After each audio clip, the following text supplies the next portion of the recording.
Scary stories that won't let you sleep tonight. Welcome back to the channel, everyone.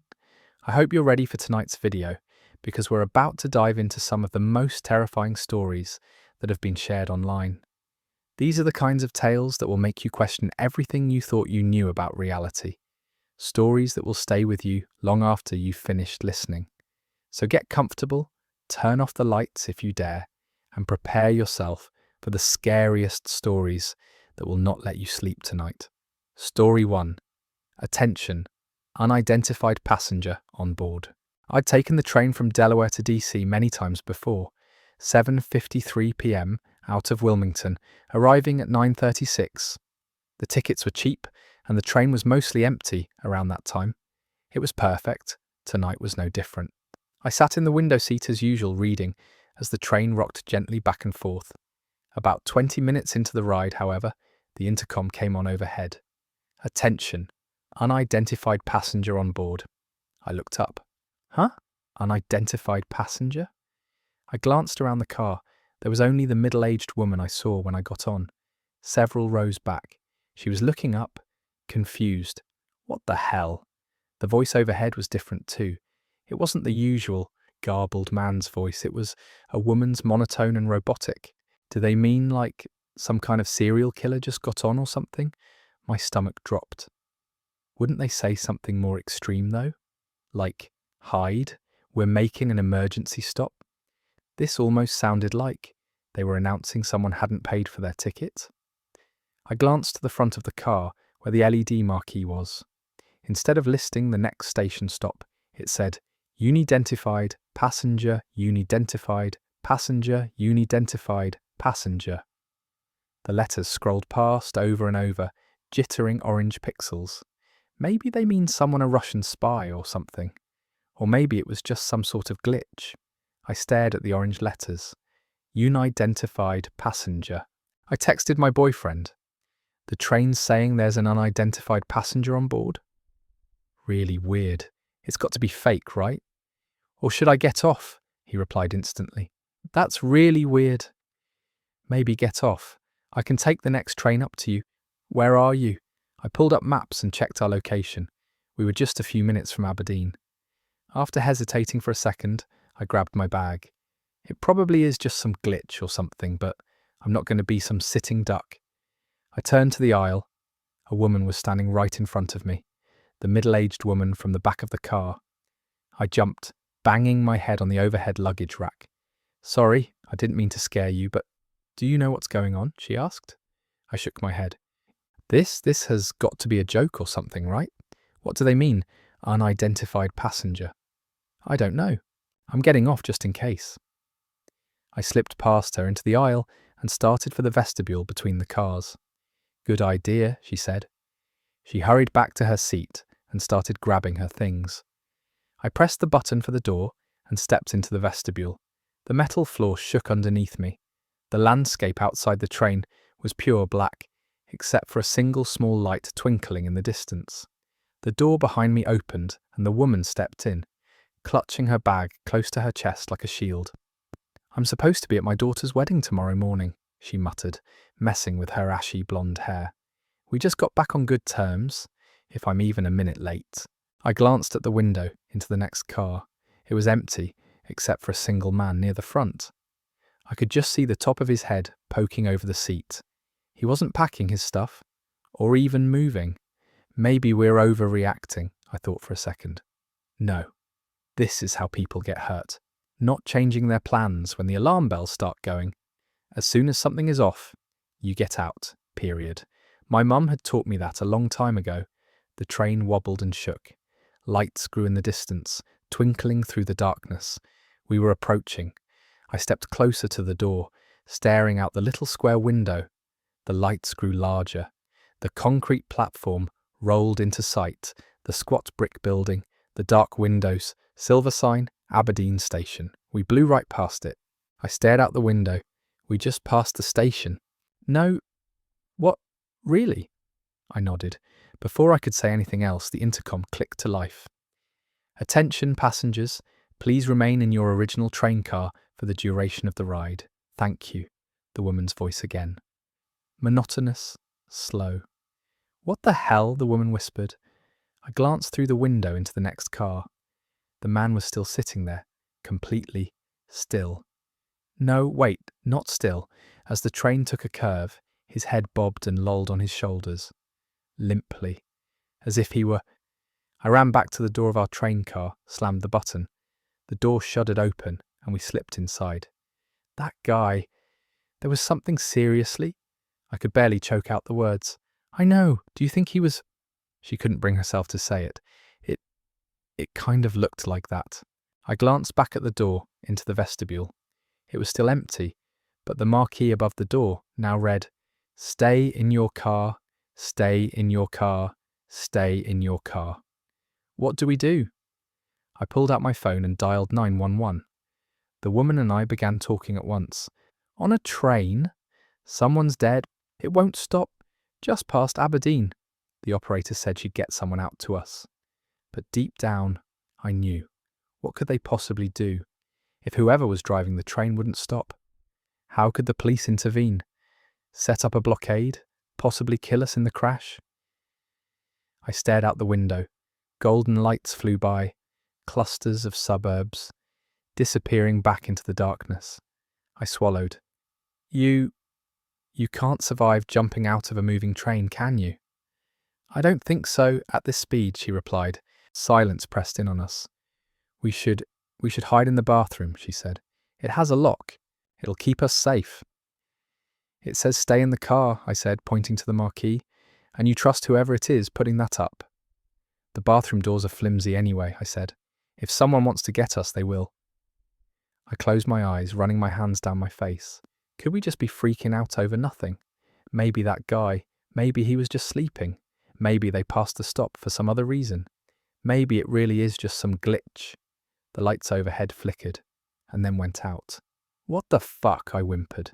The train car was only lit by the orange glow of the marquee at the front of the car. It was still flashing the same message. Stay in your seats. Stay in your seats. Stay in your seats. This is insane, the woman whispered. I texted my boyfriend. The lights just went out. We called 911. I don't know how they're going to get us off the train. I hit send and closed my eyes. Wait, the lights being out, maybe that helps us, the woman said.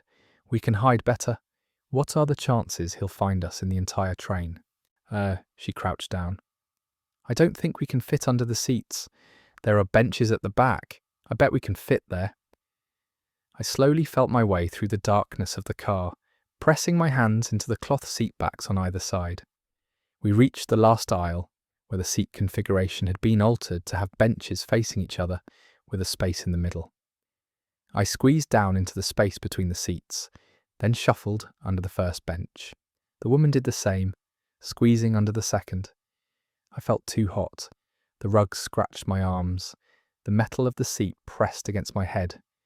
I twisted my legs and pushed myself back, so that my head wasn't poking out into the aisle. We were decently well hidden, but if the guy, or whoever it was, found us, there was no way we could escape. We were trapped. We lay there, underneath the seats, for what felt like an eternity. The car rocked and swayed underneath us. My hair fell into my face. My legs ached. I knew Harry was probably texting me back, but I'd silenced my phone, and it was deep in my pocket. I couldn't contort to get it out. Not that I'd want to. What if they came by while I was looking at my phone and found us because of the light? I was jolted back to reality by the shuddering sound of the door opening. No. No, no, no, I strained to listen. Soft, thumping footsteps sounded on the far end of the car. Slow and methodical. Quiet. Like they were stalking their prey. The footsteps grew louder. I held my breath. Thump. A black leather men's shoe stepped into view. No. It glistened in the orange light, almost as if it were wet. My lungs burned. Please don't look. Please, please, go. Keep walking. Go, go, go. They hesitated. Shoes frozen on the carpet, inches from my face. Then they finally took another step, and another. The door behind us shuddered open, and then closed.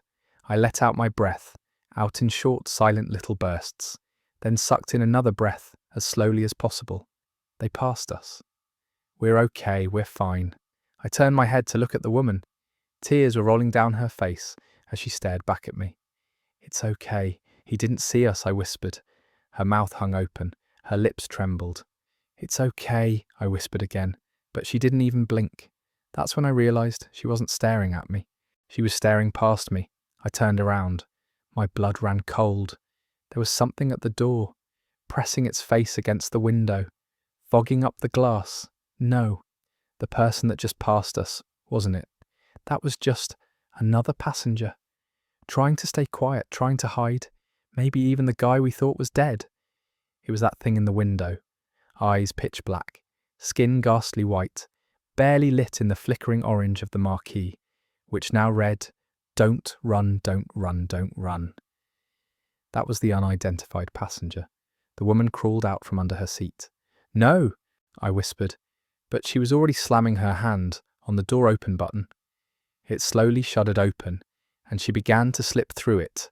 The door opened on the other end. Rapid footsteps, out of sync, frantic, running. I saw a flash of bare feet and bare hands thumping against the carpet. In seconds it had run past me into the next car. Before the door even had a chance to close, I heard a muffled scream, and then silence. No, no, no, no, no. I bit my lip, trying to stop from crying. I knew she was dead. There was no way she could have gotten away. I closed my eyes tight, trying to push it all down. "Stay quiet." It went past. "You just have to make it until..." Sklp! The door opened. White, bare hands on the carpet, slick with something dark, followed by bare feet. Oh God, she's on all fours. She jerkily moved forward in a spider crawl until she was at my seat. She knows I'm here. No, no, no. I held my breath as its pale ankles buckled underneath the hem of its white skirt. As it began to crouch, long dark hair came into view, skimming down to the floor. More and more hair, as it tilted its head down to look at me. It stopped just short of showing its face. I could see its hairline, its forehead, as it hung its head upside down, inches from my face. It stopped there, frozen, waiting. I could see its entire body shift as it breathed. I could hear the high-pitched rasp of its breath. A single drop of blood dripped onto its pale hand, but it didn't show its face. My lungs felt like they were about to burst, but I forced myself not to breathe, not to move. I stared at the hair and the blood on its hands, and the dirty white dress skimming its ankles. With a creaking sound, it got up. The door slid open, and it disappeared. I took in desperate gasps of air. My lungs burned, hot tears rolled down my face. I couldn't feel my legs or my feet. "You can't leave. Don't run, don't run, don't run." That's what the Marquis had said. I would stay here forever, in the darkness, even if every nerve of my body felt like it was on fire. I don't know how long I was there, crouched under the seat, trying to breathe as quietly as possible, pins and needles crawling up my legs, my head pounding, my arms numb. But then the train slowed, the lights flickered back on, and the intercom crackled to life. A man's voice, as usual. "Now approaching Union Station." I didn't crawl out from under the seat until the train jerked to a stop. My entire body stiff, blazing with pain, I pulled myself out from under the seat, hobbled off the train and onto the platform. I felt like I couldn't even walk. The bright lights dazed me. Footsteps clicked, voices murmured, suitcases rolled across the concrete. A speaker somewhere overhead announced a leaving train. When I turned back, though, I realized no one else had exited my particular train. Just me. And I didn't notice the hair until I made it into the station. A long black hair entwined around my wrist, and my skin underneath it, blistered and red, everywhere the hair had touched. Let's move on to our next terrifying tale. This story comes from a camping trip that went horribly wrong, where a simple traffic light in the middle of nowhere became the harbinger of something unspeakable. Story 2. If you ever find a traffic light in the forest, don't move if it turns red. Just before my 11th birthday, my grandfather had invited me along for a 2-day hunting trip in the deep woods up north, close to where he'd grown up as a child. He'd been going there his whole life and said it was good ground for deer, and that the air always carried the scent of old pines and wet moss. That morning couldn't have been better. The The sky was pale blue, and the air crisp enough to sting a bit when you breathe deep. We walked slowly down the trail, taking turns with the binoculars to look at birds. He'd point out their names like he was listing old friends. Around noon, we found some late-season lingonberries and filled a small tin cup before moving on. A few hours later, we met another hiker coming down the trail. My grandfather greeted him by name. He was an older man with a red jacket and a face that looked weathered but kind. They started talking about local fishing spots and timber prices, things I had no interest in at the time. The sun was already approaching the horizon, casting orange light through the branches. I remember thinking it'd be nice to find a place to camp before dark, so being young and impatient, I told them I'd go ahead a little to look for a spot. My grandfather just nodded and said not to go too far. The forest was quiet, apart from the wind and the occasional distant bird call. I spotted a small clearing just off the trail and pushed my way through a wall of pine branches. That's when I saw it, a tall, thin shape standing among the trees. At first I thought it was a dead spruce, its bark stripped away and rust-coloured. But as I walked closer, I realised it was made of metal. The rusted pole was crowned by a traffic light. Its lenses were cracked and the signal housing was coated in a thin layer of moss. Yet there was a light inside, a faint green glow, flickering every few seconds like a weak heartbeat. I stood there staring, trying to make sense of it. There were no roads anywhere near this part of the forest, no wires, no sign of anything man-made except the traffic light itself. I remember thinking my grandfather would get a kick out of it. I jogged back to where he was still talking with the other man and told him I'd found something cool a bit further up the trail. He humoured me, as he always did, and they both followed me back to the clearing. When we reached the spot, the traffic light was still there. I pointed at it, excited. "Do you think there used to be a road here?" I asked. "Maybe an old neighbourhood or something?" He didn't answer. I looked back at him. Colour had drained from his face and his eyes were locked on the light. The other man looked confused and was about to ask my grandfather something, but before he could speak, the green light had faded and was replaced by a yellow. That was when my grandfather moved. He grabbed me and pulled me tight against his chest. "Don't move," he said, his voice trembling. Then he called out to the other man, "Stand still. Don't move a muscle." The forest went silent. No birds, no wind. I could feel my grandfather's heartbeat quickening. "What's going on?" the man asked, his voice edged with a tone of confusion. I heard him take a step, maybe two. Then came the scream. It started sharp and turned into something animal, long, broken, echoing through the trees, until it suddenly cut off. I felt my grandfather flinch slightly, but he didn't loosen his grip. We stood there for what felt like forever, frozen in place. The air smelled of metal, and a low humming seemed to come from all directions at once. My hair lifted slightly, as if an electric charge was building overhead. Somewhere far off, a bird called, breaking the silence. My grandfather suddenly let go of me. He stumbled slightly and struggled to catch his balance before sinking onto a small rock. His legs shook from standing still for so long. I looked up at the traffic light. It had changed back to green. As we walked back to the trail, my grandfather had his arm wrapped around me and told me to keep my eyes closed. I wasn't supposed to look, but I did. A quick glance as we passed the remains of what had once been a person. A pile of clothes lay on the ground, charred with thin wisps of smoke rising from them. The surrounding grass was stained dark red. Our trip was obviously cut short, and we made our way back to the car in the dark. Since then, I've asked my grandfather multiple times over the years about what he saw after the light presumably changed to red, but he has refused to speak of it. As far as I know, the man we met on the trail that day is still listed as missing by the police. I think my grandfather knows more than he lets on about what we found. I've thought about going back there for years to see if it's still there, but I haven't dared. Not yet. Our final story tonight is perhaps the most disturbing of all. It's about a camping trip with friends, a nightmare that was shared around a campfire, and how that nightmare became all too real for the person who heard it. Story 3. We used to share creepy stories around the campfire. The last one I heard might have ruined my life. I wish I could just cut straight to the chase, but I feel like I should at the very least make an attempt to include some sort of context. Otherwise, what's the point? I'll try my best to keep it brief. During my college years, our core group of friends made it an annual tradition to go out camping for a few days at a time. Not very original, I know, but it was mostly just an excuse to hang out away from everyone and everything else. We weren't nature enthusiasts or anything of the sort, but it's something we didn't mind doing as a group. The roster wasn't always the same every single year. Exes would come and go, exams or personal matters would keep some of us from joining, and sometimes trivial arguments also resulted in a few faces being a no-show, and yet somehow a handful of us always managed to pull through. Brenda, Michael, and Lillian, who've been together for as long as I can remember, Dennis, Margot, and myself.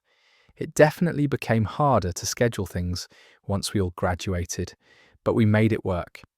The only thing that managed to mess up our annual camping streak was the pandemic from a few years ago, and after that, it sort of became easier for people to come up with excuses for not being able to make it.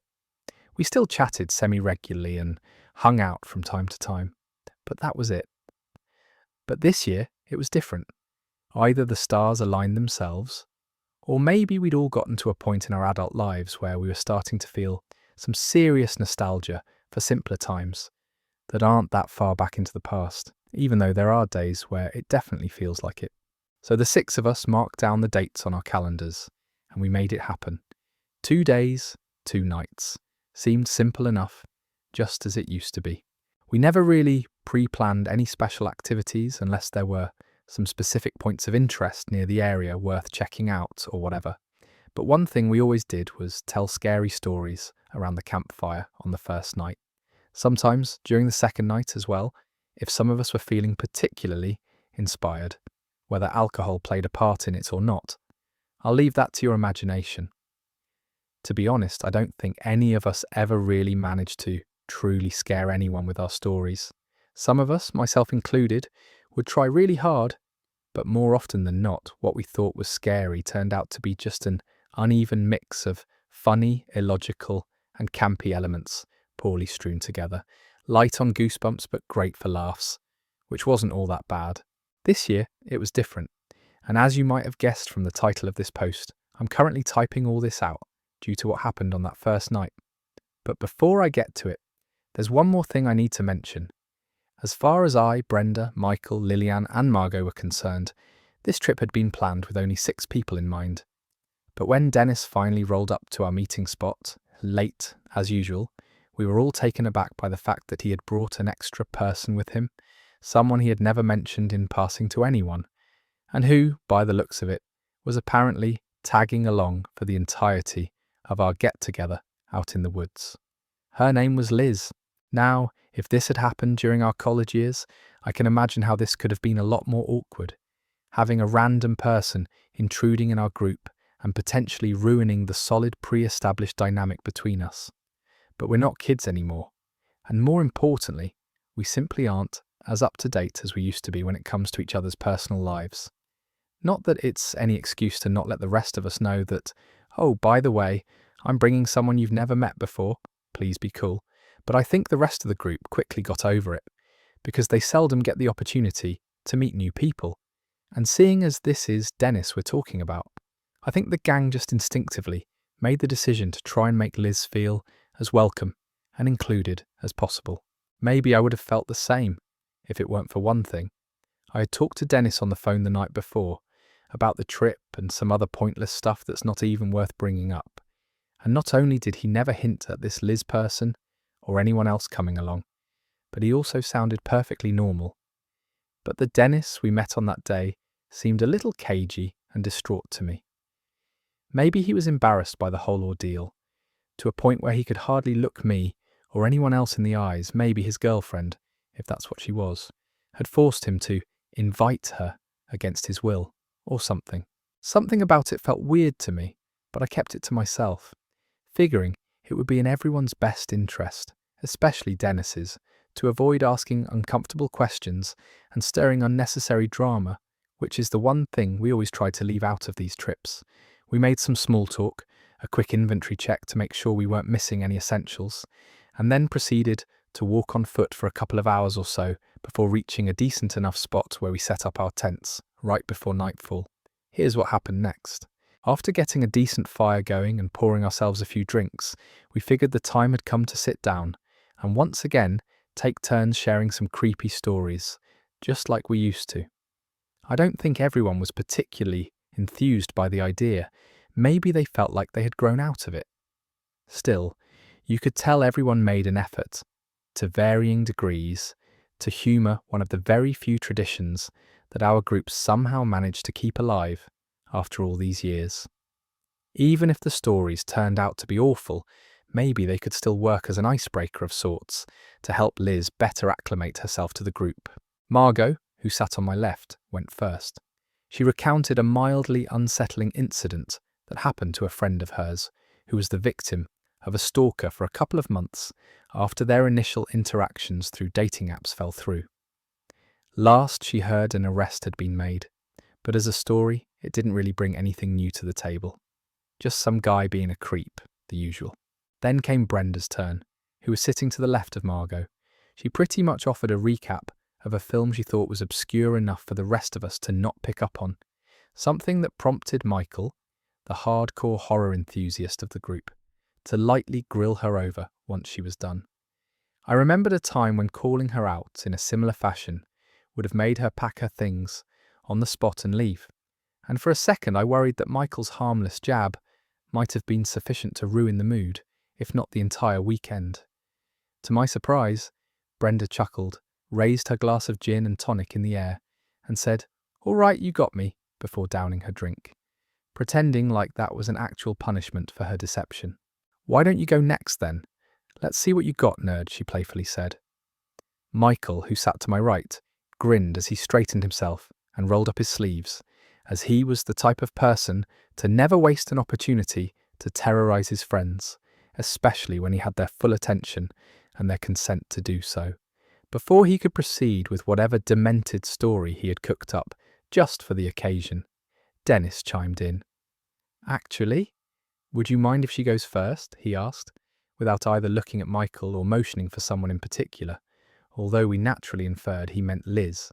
She's got something she needs to share with everyone. Michael grimaced before quickly shooting back an, "Okay, sure," but even though I could tell he was slightly bummed for having the spotlight snatched away from him, the way Dennis had worded his request definitely got Michael and everyone else's attention. Before I continue, and just to help you visualize the setting, this is how we were all seated in relation to each other. Clockwise and starting from the top, you had Liz, who sat right across from me, Dennis to her left, then Lillian, Michael, myself, Margot, and finally Brenda. "Let's hear this story then," Michael said, almost in a challenging tone, which prompted Lillian to tug at his shirt and shoot him a look. Liz shook her head as soon as she heard his words, her eyes fixated on the crackling fire pit between myself and her. "It's not a story, it's a dream I had, or nightmare rather, I guess. Hope that's all right." Michael looked at me and rolled his eyes, upset that she could use the dream excuse to make up as many horrifying details as she wanted just to spice up her own tale. Sensing his reaction, Lillian elbowed him gently as a reminder to not be a dick.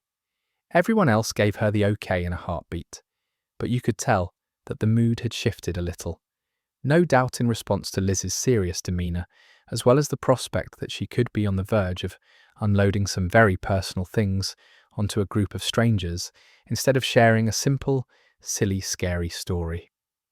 She took a deep breath and began, "There's this scream, but it's a scream unlike any I've ever heard in my life. I know deep down that it's coming from someone, somewhere nearby, but there's something just really off and absolutely terrifying about it." She crossed her arms and squeezed them for comfort, her eyes still glued to the fire, as if looking for the right words within its flames to help her illustrate her nightmare.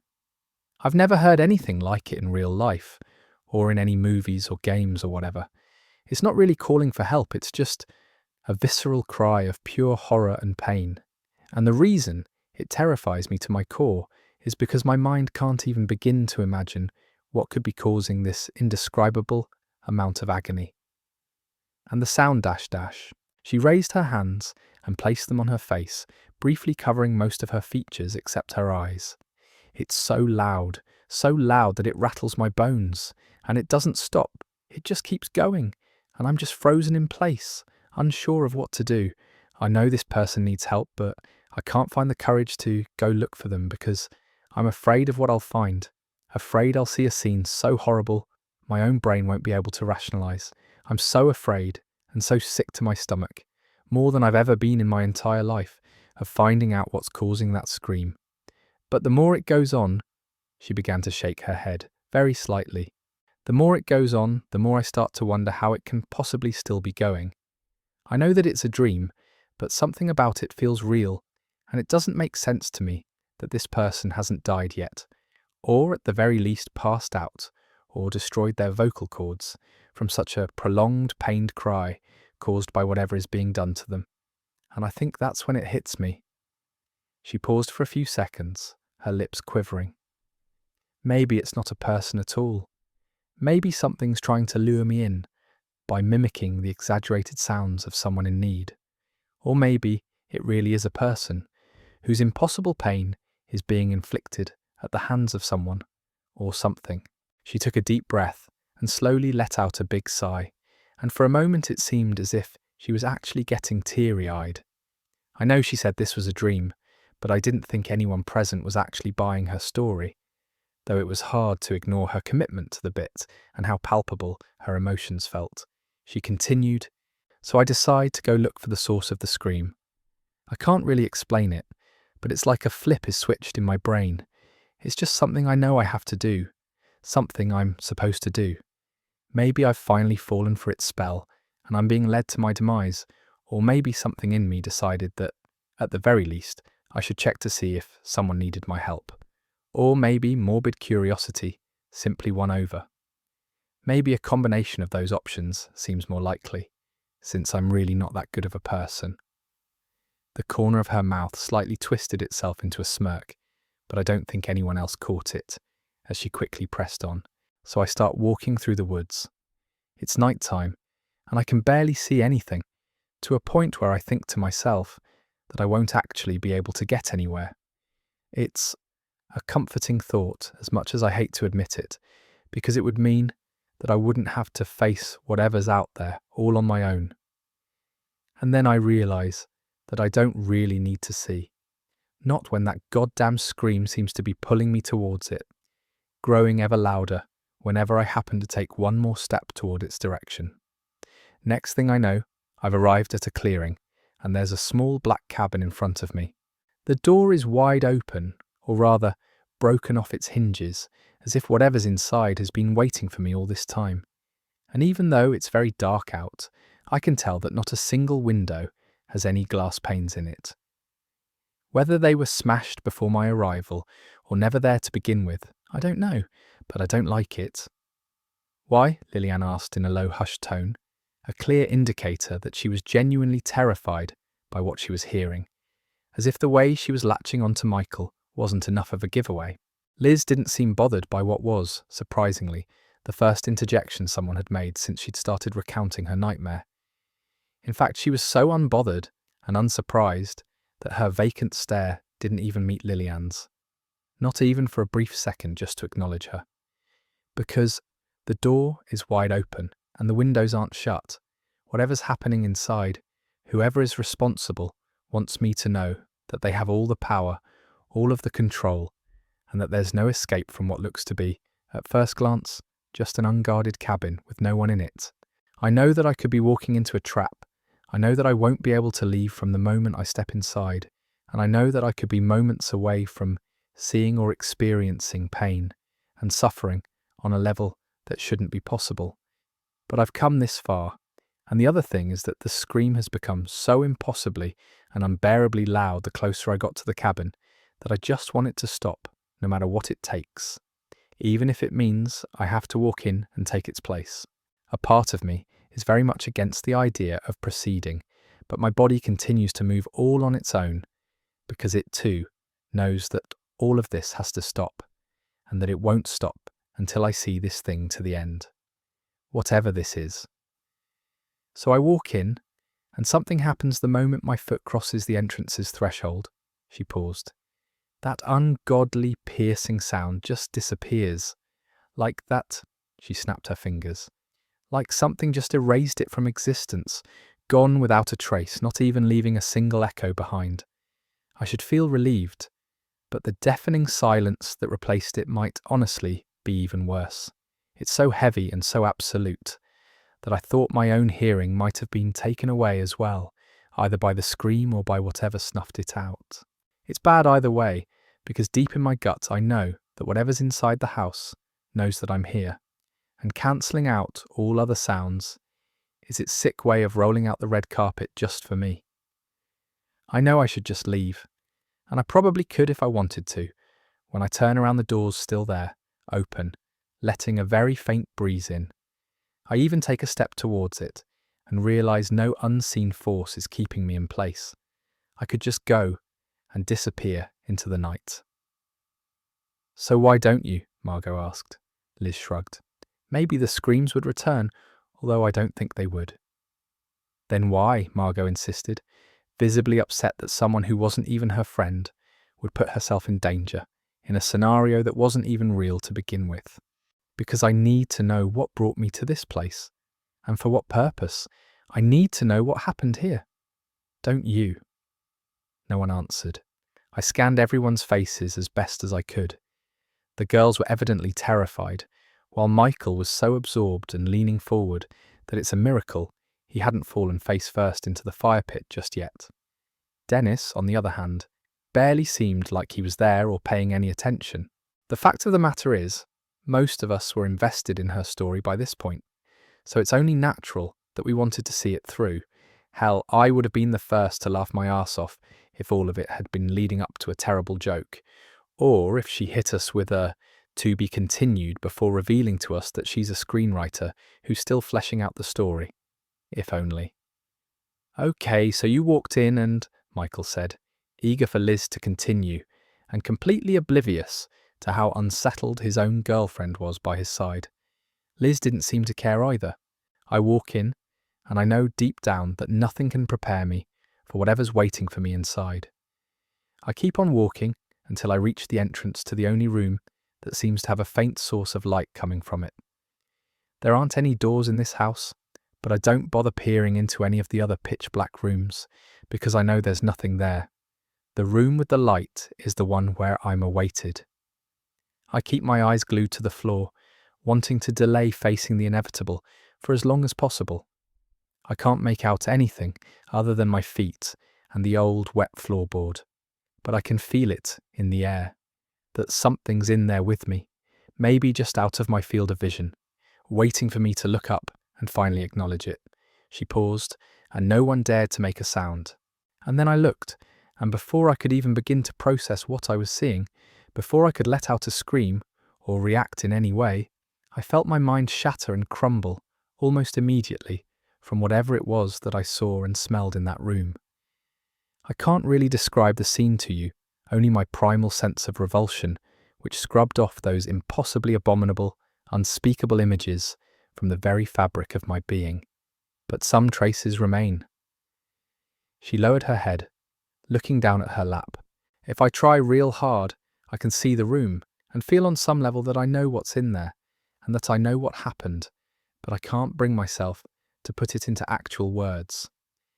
The mere thought of attempting to do so feels like the most depraved thing a normal person could ever think of doing, and it sickens me. She gently rubbed her face, but I couldn't tell whether she was actually wiping some tears. I thought she was done, but she kept going. But there's one thing I remember. One detail I can still see even now, clear as day. Everyone braced for the impact of what should be the final reveal or twist or whatever. Liz proceeded, only this time, with a stare that seemed strangely vacant and utterly lost in the horror she was recalling. There's a man in the room.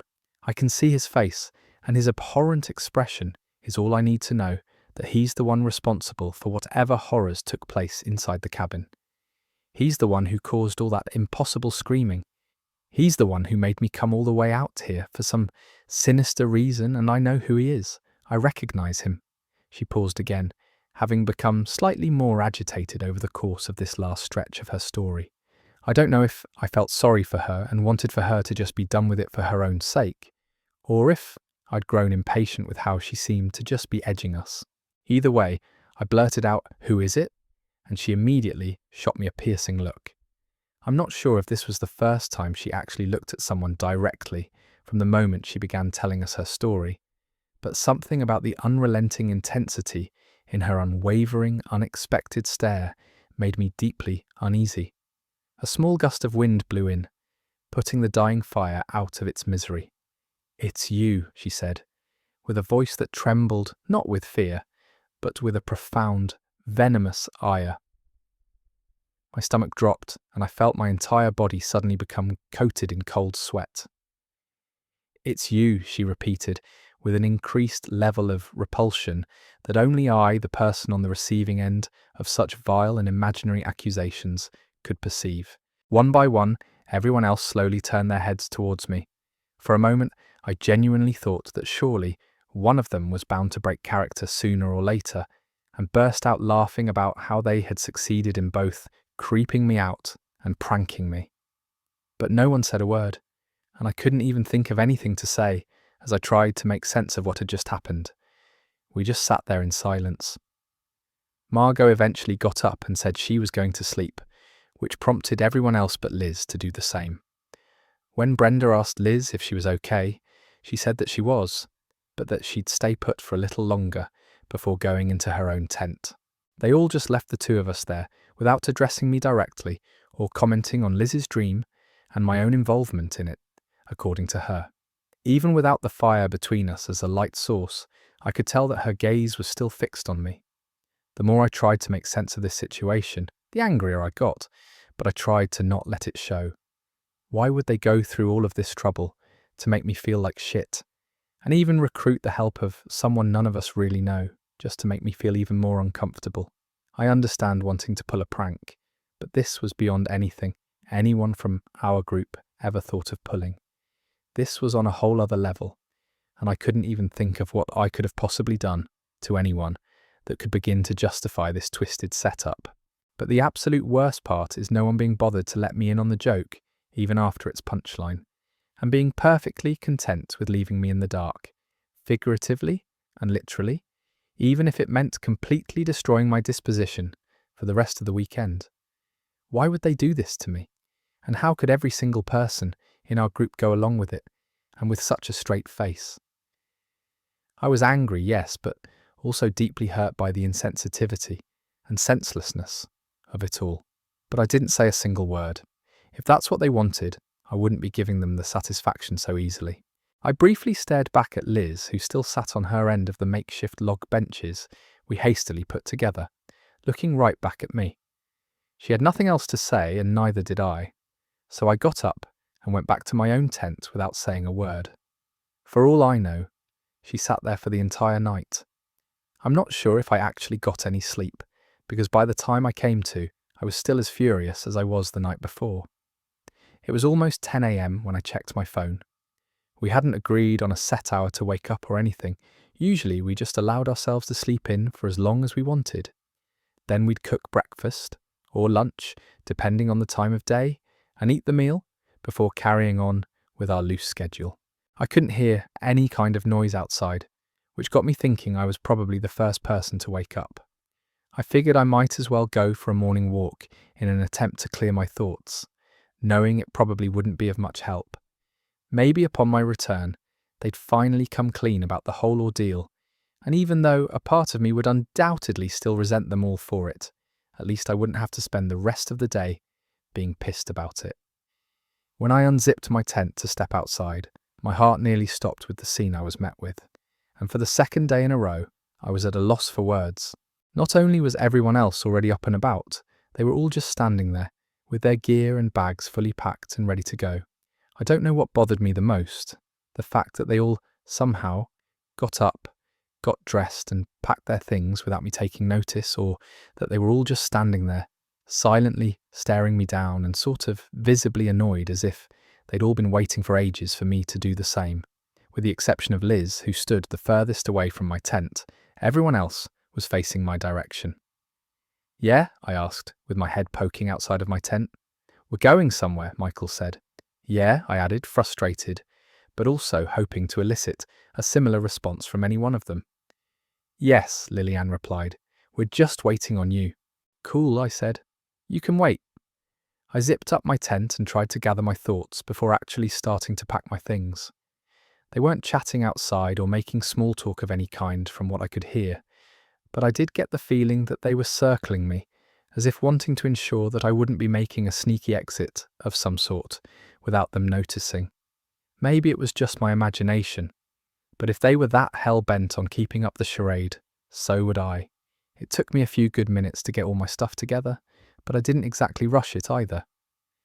No one bothered to ask if I needed or wanted any help, which made everything all the more awkward, as I was the only one making any kind of noise, while they just waited in silence without doing or saying anything. But I welcomed that awkwardness and did what I could to prolong it, because I wanted to make them feel as uncomfortable as I was. They didn't seem fazed, but two can play at that game, and I'm not one to quit. Once I strapped my backpack on, I slapped the side of my legs to let them know I was ready to go.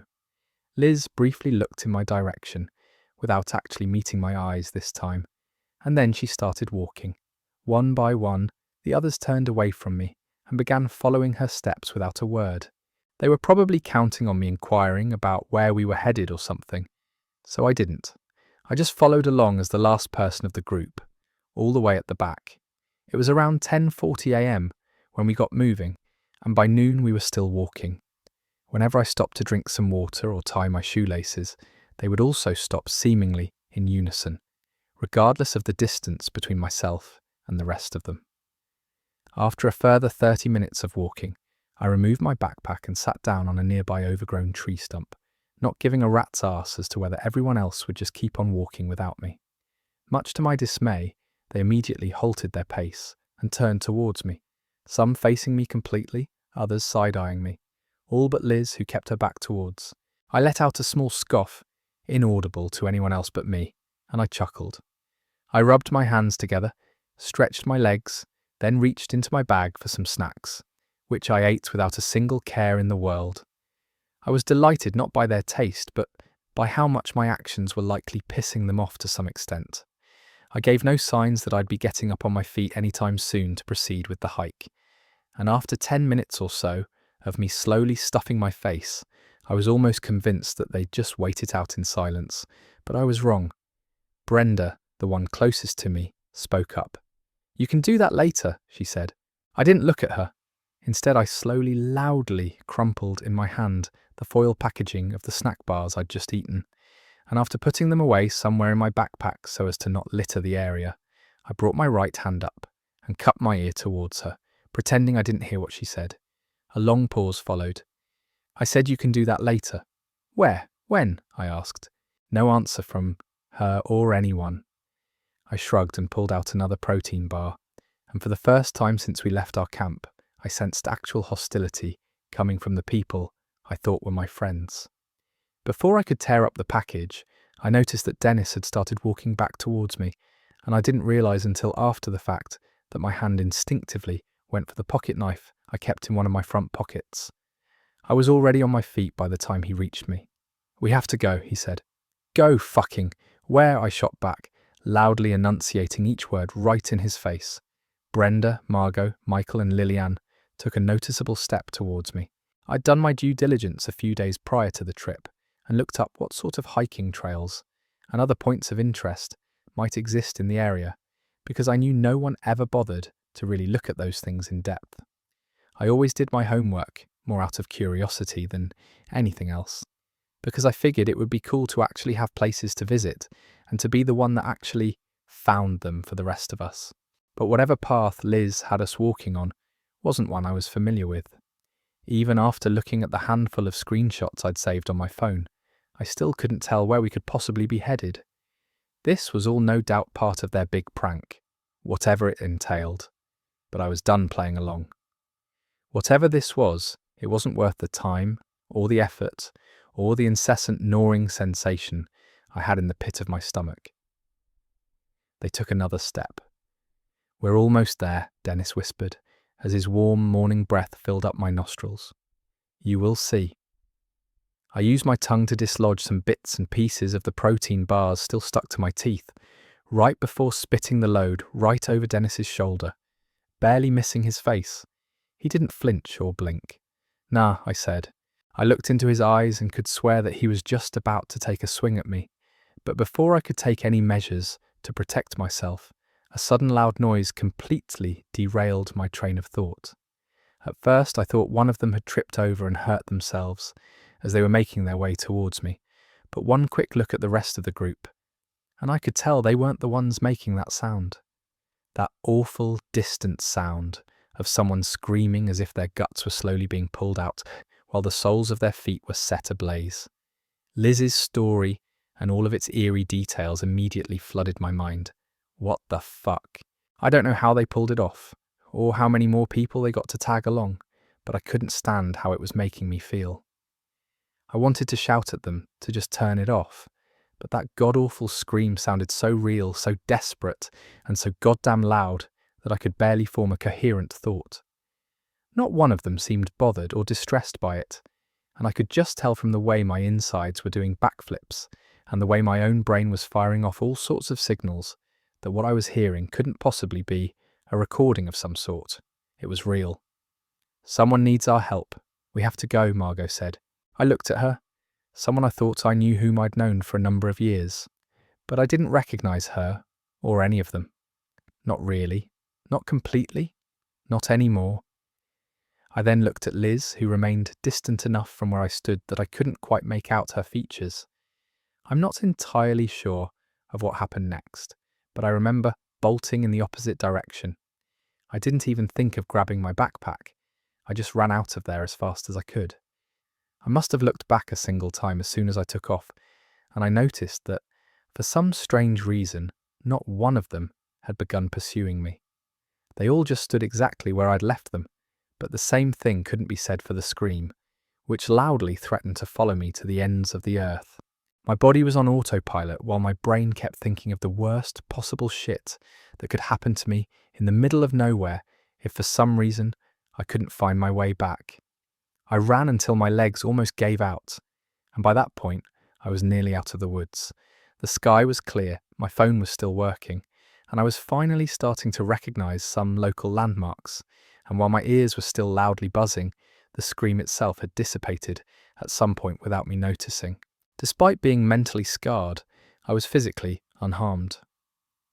I reached the parking lot where we had left our cars, and after briefly inspecting everyone else's rides from the outside, especially the one that belonged to Dennis, which Liz also rode in, and realizing they wouldn't be providing me with any answers, I got in my car and drove home. I held my phone in my hand during the entire drive, hoping for a text message or a call from any of them that would let me know that they really did get me, but none ever came, not a single one.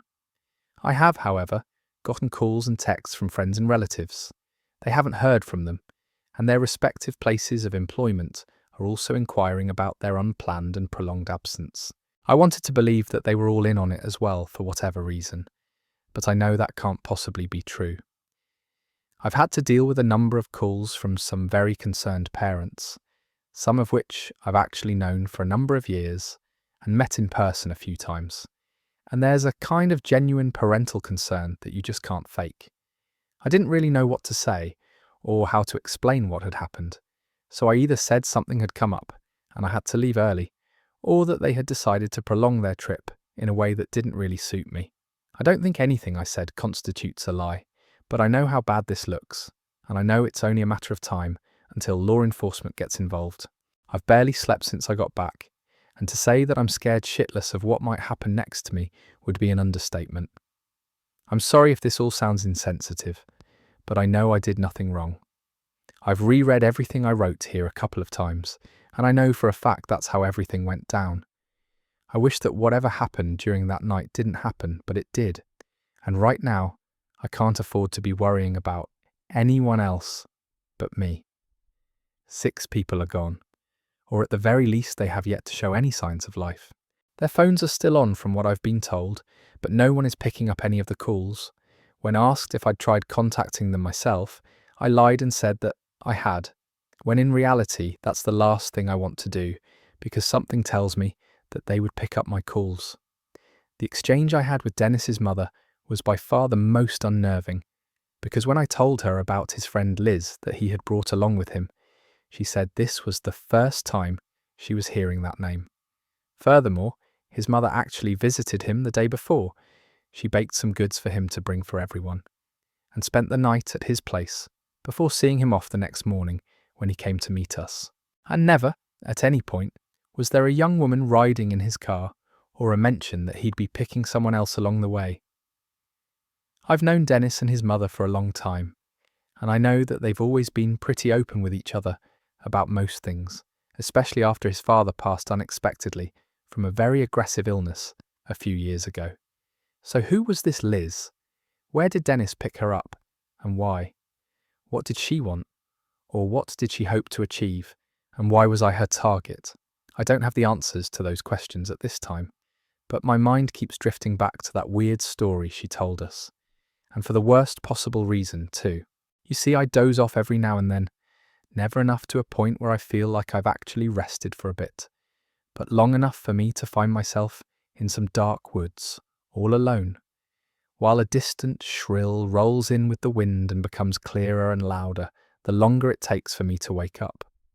A black cabin with no doors on its hinges and no glass panes on its windows is the last thing I always see before I wake up. I'm terrified of what else I might hear in that dream, terrified of the things I might see that I cannot comprehend. I lie down on my bed and think back to the last thing Dennis said to me, "You will see," and I find myself swept away by a wave of pure abject horror as I come to fully realise the inescapable nature of his words. It wasn't a statement, but a promise. And there you have it, 3 stories that will haunt you long after you finish listening. Remember, sometimes the scariest things aren't the monsters we imagine in the dark. They're the ones that follow us home. Sweet dreams, everyone.